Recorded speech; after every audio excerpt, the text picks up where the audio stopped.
He flinched at a sound no one else could hear. His whole body went rigid. Then he whispered, voice shaking, "The bells, I can hear the bells. They've been ringing my whole life and I never knew why." The moment he closed his eyes, something shifted in the room. The temperature seemed to drop slightly. The air became still, heavy with something ancient. His breathing slowed until it was barely visible, his chest rising and falling in a rhythm that seemed older than time itself. His face changed completely. The stress lines around his eyes and mouth smoothed away. His jaw unclenched. His shoulders, which had been tight and raised, dropped and relaxed. He looked peaceful. More peaceful than he had looked in years, maybe ever, like he had finally come home after a long, exhausting journey. When he spoke, his voice was different, softer, younger, filled with a reverence that didn't match his modern clothes and skeptical personality. "It's so quiet here, but not empty quiet, full quiet, like the silence itself is alive, and there's a smell, incense, old wood, stone that's been touched by prayers for centuries." His hands, which had been clenched in his lap, slowly opened, palm up, relaxed. "I'm safe here. For the first time in so long, I feel completely safe." The guide spoke quietly, careful not to disturb the fragile state. "Where are you? What do you see around you?" He didn't answer right away. His eyes moved beneath closed lids, taking in scenes from another time. "I'm in a corridor, long stone corridor. The walls are thick, cold to the touch, but somehow comforting. There are narrow windows, tiny slits really. Light comes through them in thin beams. Dust particles dance in the light." His breathing deepened. "I'm wearing rough cloth, brown, heavy. It scratches my skin, but I don't mind. It's what I've always worn, what I'll always wear. It's who I am. And my feet are in sandals, simple leather sandals. I can feel the cold stone beneath them with each step." A slight frown crossed his face. "But there's something wrong, something I'm avoiding, something I don't want to look at yet. I can feel it waiting for me at the end of this corridor, at the end of this memory, something that changed everything." His hands moved to his chest, fingers touching something that wasn't there. "There's a weight here, on my heart. I've been carrying it so long, I forgot it wasn't part of me, but it is. It's been with me for lifetimes. And today, I'm finally going to understand why." The guide's voice was gentle as morning light. "Tell me about this place, about this life, about who you are." He took a long, slow breath and began to speak. The words came carefully at first, like he was translating from a language he hadn't spoken in centuries. "This is a monastery, high in the mountains, far from any village or town. That's how we like it, how we need it. We came here to be apart from the world, to dedicate ourselves completely to prayer, to contemplation, to God. That's all that matters here. Nothing else. Just the divine, just the sacred, just the eternal." His voice held deep peace. "My name is Brother Thomas. Simple name for a simple life. I came here when I was young, maybe 15. My family was poor, too many children, not enough food, and I was never meant for the life they lived. Farming, fighting, marrying, having children. I was different, quiet, thoughtful, always looking up at the sky, always asking questions no one could answer." A small smile crossed his lips. "The monks came through our village once, on their way to somewhere else. And I saw them, saw their peace, saw their purpose, saw something I recognized even though I had never seen it before. And I knew that was my path, my calling, my destiny. So I left my family, left everything I knew, walked for days to reach this monastery, and they took me in, gave me a home, gave me a purpose, gave me everything I needed." He paused, settling deeper into the memory. "The life here is structured, ordered. Every hour has its purpose. We wake before dawn. The bells ring and we rise, cold water on our faces. Then to the chapel for morning prayers. The first prayers of the day are the most important. When the world is still dark, when the veil between earth and heaven is thinnest, that's when our prayers matter most." His voice took on a rhythmic quality. "After morning prayers, we work. Some brothers work in the gardens, growing vegetables, tending herbs. Some work in the kitchen, preparing simple meals, bread, soup, water, nothing fancy, nothing that draws attention to itself. Some work in the scriptorium, copying texts, preserving knowledge, making sure wisdom doesn't die. I work in the library, with the old books, the ancient texts, That's my calling, my gift, my service. He smiled more broadly. I love the library, love the smell of old parchment and ink, love the weight of books in my hands, love knowing that these words have survived centuries, that they've been read by hundreds of monks before me, that they'll be read by hundreds after me. I'm just one link in a long chain, one keeper in an endless line of keepers, and that's enough. That's more than enough. His breathing steadied into a deep, peaceful rhythm. The days are the same, every day the same, and I love that. Love the repetition, love the predictability, love knowing exactly what comes next. Prayers, work, meals, study, more prayers, sleep, then it all begins again. No surprises, no chaos, no uncertainty, just steady, beautiful routine, like a heartbeat, like breathing, like the seasons. He shifted slightly. The other brothers are my family now, closer than blood. We don't talk much. Silence is sacred here. We've taken vows, but we don't need words.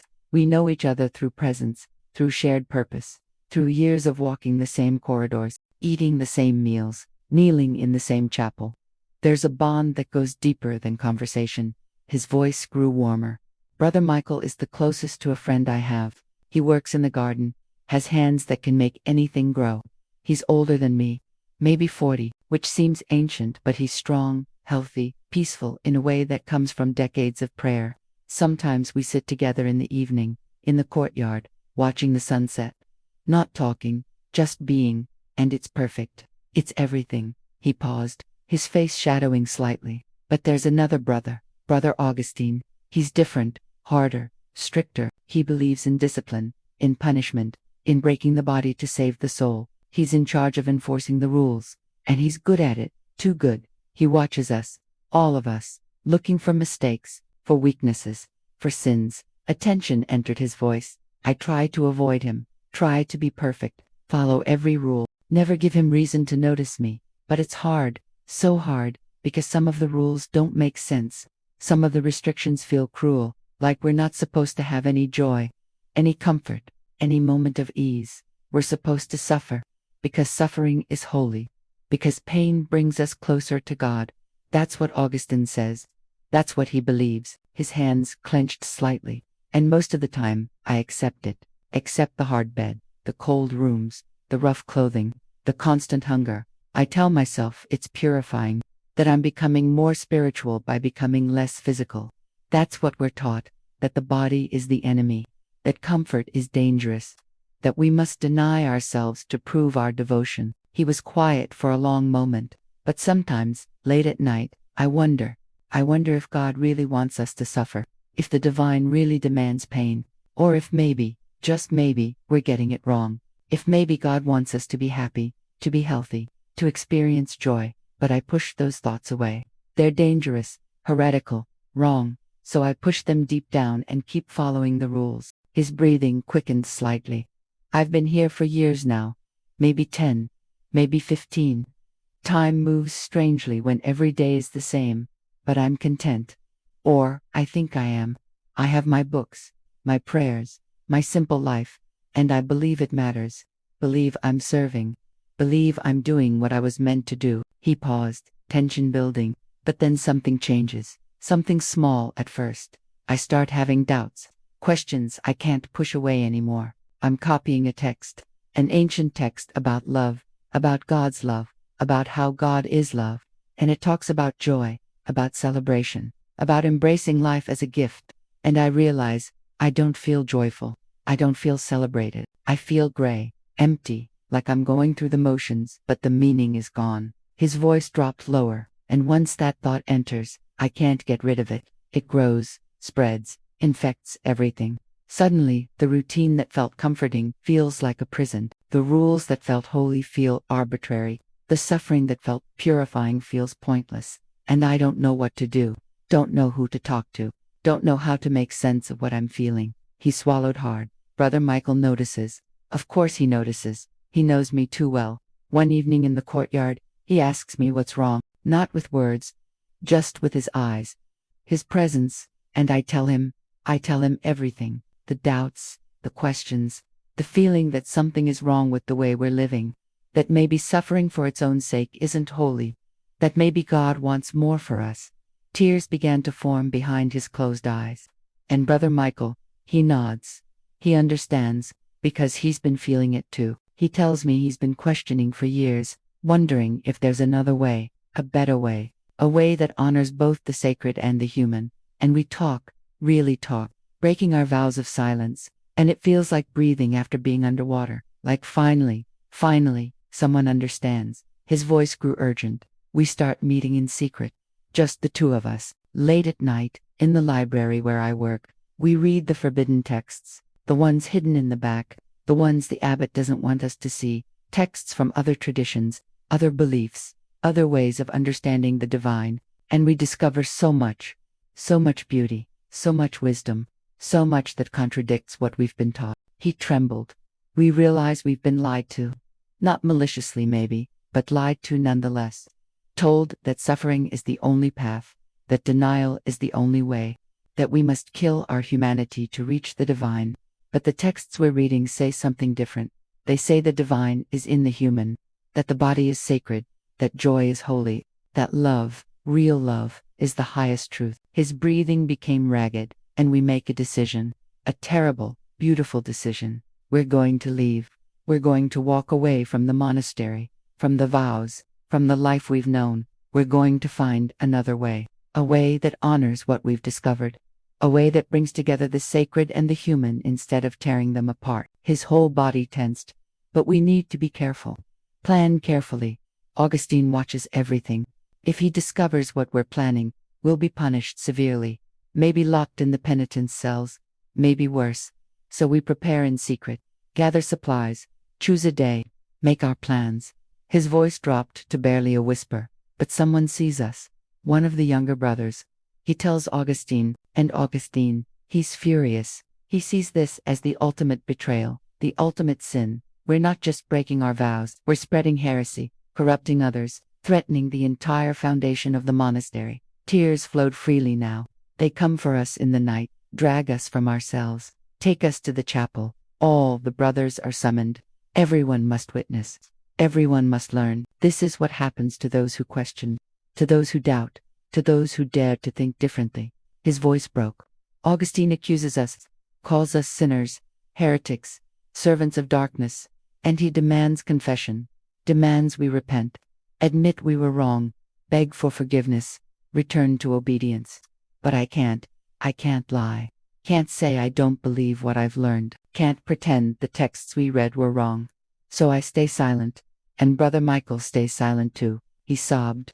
And Augustine, he decides our punishment. We're to be expelled, cast out, sent away from the monastery with nothing, not even our robes. We're to be stripped of everything, made examples of, warnings to anyone else who might question, and more than that, we're to be declared dead to the community. The bells will ring, the death bells, as if we had died, because to them, we're dead, gone, erased. His entire body shook. They take our robes, leave us in simple cloth, lead us to the gates, and as we're being forced out, the bells begin to ring. The death bells, slow, solemn, final, and I hear them ringing for me, for the death of Brother Thomas, for the end of everything I thought I was. He gasped for air, and as I walk away from the only home I've known for 15 years, the bells keep ringing, and I feel it. I feel the judgment, the shame, the rejection, the sense that I've failed, that I'm worthless, that I'm nothing without the monastery, without the structure,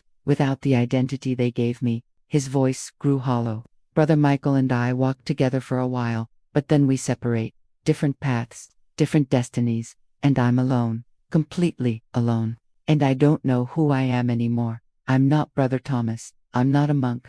I'm not anything, just a shell, a failure, a man marked by death bells. He was quiet for a long moment. I wander, for days, weeks, I don't know. I have no purpose, no direction, no reason to live. The bells ring in my head constantly. Even when there's no sound, I hear them, reminding me, you're dead, you failed, you're nothing. And I start to believe it, start to feel like maybe I should have stayed, should have kept silent, should have accepted the suffering, and never questioned. His breathing slowed. I die not long after. The details don't matter. Exposure, hunger, illness. My body gives up because my spirit already did. And as I'm dying, alone on some forgotten road. The bells ring one last time. And I believe they're right. I believe I'm being punished, that I deserve this. That questioning was my sin, and this is my penance. He went very still, silent. Then suddenly, his face contorted with anguish so deep it seemed to come from his very soul. And I carried it. I carried that belief, that shame, that sense of being fundamentally flawed because I questioned, because I wanted more than suffering, because I dared to think there might be another way. I carried it through death, through the space between lives, and into this one, into now, into the life I'm living right now. His voice rose with desperate realization. That's why I can't trust my own knowing, why I second-guess everything, why I feel like I need external validation for every decision, why I'm terrified of being rejected, why I hear criticism even when no one is speaking. It's the bells, the death bells, still ringing in my soul, still telling me I'm wrong, I'm bad, I'm worthy of rejection. Tears poured down his face. And the anxiety I've had my whole life, the feeling that something terrible is about to happen, the hypervigilance, the constant scanning for judgment, it all comes from that life, from being watched by Augustine, from having my every move monitored, from knowing that one wrong step meant punishment. It's not just anxiety.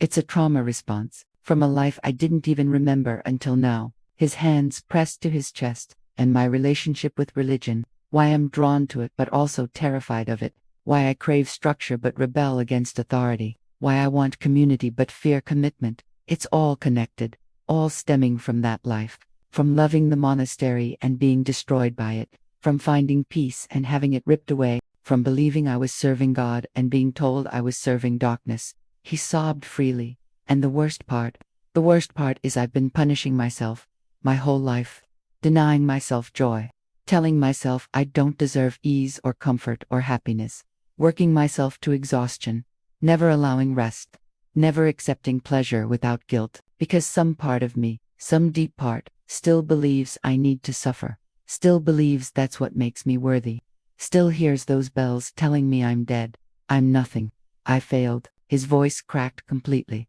But I didn't fail. I didn't. I was brave. I was honest. I followed my truth even when it cost me everything. I chose integrity over safety. I chose growth over stagnation. I chose love over fear. And that wasn't wrong. That was never wrong. The bells were wrong. Augustine was wrong. The monastery that valued obedience over truth was wrong. He opened his eyes suddenly, tears streaming. I was a beautiful soul, a seeking soul, a questioning soul, and that's not a flaw. That's a gift. Questions lead to growth. Doubt leads to deeper faith.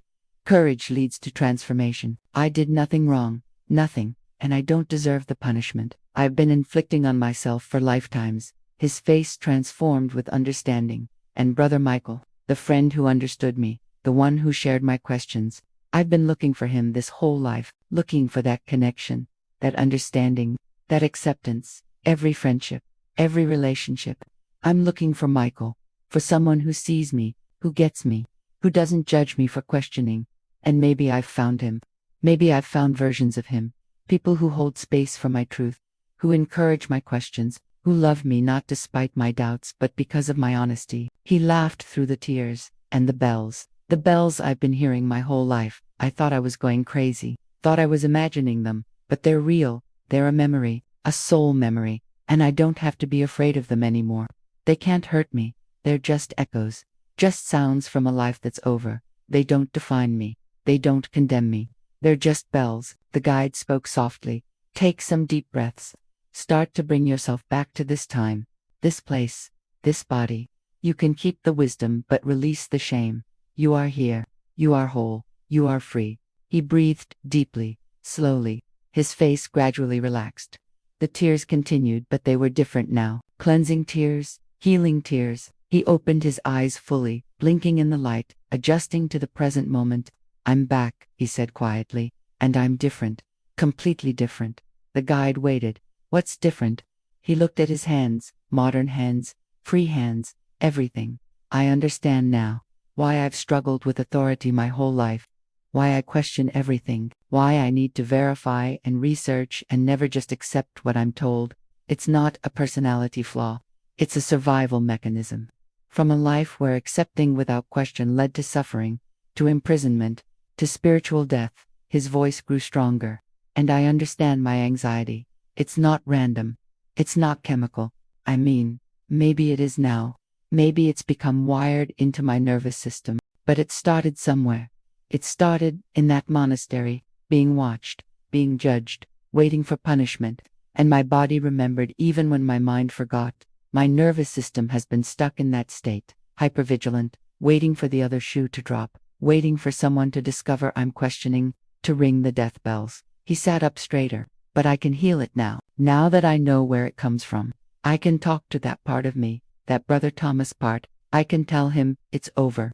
Tell him he's safe. Tell him questioning is allowed now. Encouraged even. Tell him the bells have stopped. The judgment is gone. He's free. We're free. The guide nodded. How will you live differently now? A smile broke through the tears. I'll trust myself. That's the biggest thing. I've spent my whole life doubting my own knowing, needing external validation, asking everyone else what they think before I trust what I feel. But that's just Brother Thomas being afraid of Augustine, being afraid of being punished for having his own thoughts. But I'm not in the monastery anymore. There's no Augustine watching, no rules threatening punishment. I can trust my own inner guidance. I can question freely. I can seek truth without fear. He took a deep breath. And I'll stop punishing myself. Stop denying myself rest and joy and pleasure. Stop believing I need to suffer to be worthy. That was Augustine's lie. That was the monastery's distortion. But it's not truth. The divine doesn't require suffering. Growth doesn't require pain. I can evolve through joy just as easily as through struggle. Maybe more easily. His voice filled with emotion.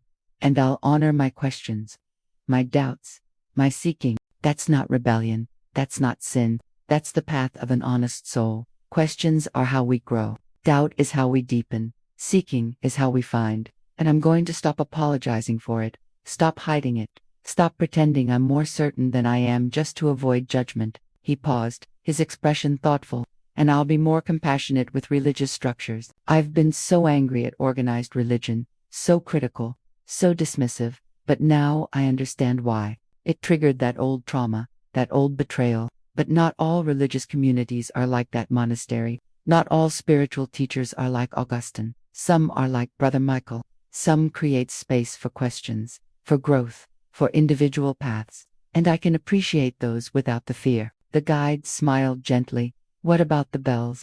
Will you still hear them? His eyes grew soft. Maybe, probably, but they won't scare me anymore. When I hear them, I'll recognize them for what they are. A memory, a reminder, a teacher even. They'll remind me of what I survived, of the courage it took to choose truth over safety, of the strength it took to walk away from everything I knew. They'll remind me that I've always been brave, that I've always chosen growth, that I've always followed my truth even when it was hard. He looked directly at the guide. And maybe I can transform them. Instead of death bells, maybe they can be freedom bells, ringing to celebrate liberation, ringing to mark transformation, ringing to honor the death of what no longer serves and the birth of what's true.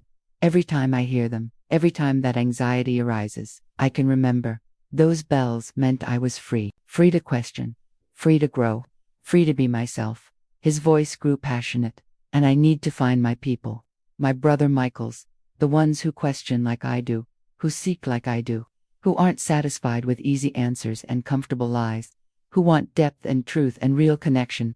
They're out there. I know they are. And instead of hiding my questions to fit in, I'll share them, use them as a beacon. Let them draw in the people who resonate, who understand, who've been on similar journeys. He paused, wonder crossing his face. And maybe, just maybe, I can help others who carry shame from past lives, others who are punishing themselves for crimes they don't remember committing, others who hear bells or voices or carry weights they can't explain. Maybe by healing this, by sharing this, I can help them heal too. Maybe that's part of why I came back, why I chose to remember. So the story doesn't end with death and shame, so it can transform into liberation and wisdom. The guide leaned back. Is there anything else you need to say or understand? He was quiet for a long moment, going inward one last time. Then he shook his head, tears of gratitude forming. Just thank you. Thank you to Brother Thomas for being so brave, for questioning even when it was dangerous, for choosing truth even when it cost him everything. Thank you to Brother Michael for being a true friend, for understanding, for sharing the journey. Thank you to the bells for bringing me back to this memory, for being persistent enough that I couldn't ignore them. And thank you to this process, to regression, to the opportunity to finally understand, to finally heal, to finally be free. He stood slowly, steadier than when he sat down, lighter, freer. I came in here broken. I'm leaving whole, not because the past changed, but because my relationship to it did. Brother Thomas isn't dead. He's alive in me, transformed, integrated, free. And the bells, when they ring, they're not announcing death anymore. They're celebrating life. My life, this life, the life I'm finally free to live fully. He looked ahead with clear, peaceful eyes. His voice was steady and full of quiet strength. If you're listening to this and you feel a weight lifting, if you're crying and you don't know why, if you've heard bells or voices or carried shame that doesn't belong to this lifetime, you might be remembering too. Remembering a life where you were punished for being yourself, where you were judged for your questions, where you were told your truth was wrong. And maybe you've been carrying that, punishing yourself, denying yourself, living small to stay safe. But it's over. That life is over. The people who judged you are gone. The rules that bound you no longer apply. You are free, free to question, free to seek, free to be exactly who you are. The bells that once announced death can now ring for liberation, for transformation, for the truth that we are not our past lives. We are souls learning, growing, evolving, and every lifetime, every memory, every experience is just another chapter in an eternal story of becoming. He paused, his face radiant with peace. The bells are ringing, but this time, they're calling you home to yourself. Subscribe to hear more stories of past life healing.